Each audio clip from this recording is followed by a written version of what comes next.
Sementara dari Bali, 32 desa di Buleleng, Bali masuk zona merah positif kasus rabies. Pemerintah berkoordinasi dengan aparat terkait untuk menggelar vaksinasi rabies massal dan berusaha mengendalikan populasi anjing liar.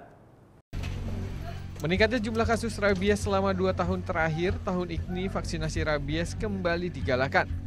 Masuk zona merah positif kasus rabies, di 32 desa di Buleleng, aparat setempat pun berkoordinasi untuk gelar vaksinasi anjing rabies massal. Tahap pertama yang akan dilakukan adalah sosialisasi, kemudian penyiapan daripada sarana prasarana untuk kegiatan vaksinasi massal itu, karena jumlah populasi anjing di Kabupaten Buleleng ini cukup banyak. Jadi populasi anjingnya diperkirakan 90.000. Selain vaksin, aparat setempat juga akan berusaha mengendalikan populasi anjing, khususnya anjing liar yang sering menjadi penyebar rabies dengan cara eliminasi.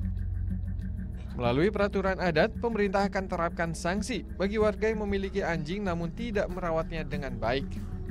Puncak kasus gigitan rabies terjadi tahun 2015 sebanyak 25 kasus. Sempat menghilang di tahun 2016, tahun 2017 jumlah kasus gigitan rabies kembali muncul dengan 23 kasus yang menelan 1 orang meninggal dunia. Tahun lalu kasus rabies akibat gigitan anjing pun meningkat sebanyak 25 kasus yang menyebabkan 2 orang meninggal dunia. Putu Wijana melaporkan untuk NET. Oh yang beneran? Iya, oke. Tapi gue pernah. Nah, udah kan nonton beritanya? Jangan lupa di subscribe, di like, dan juga di komen ya akun YouTube dari Net Bali. Terima kasih udah subscribe. Yang belum, jangan sampai lupa. Di sebelah sini nih. Notif subscribe.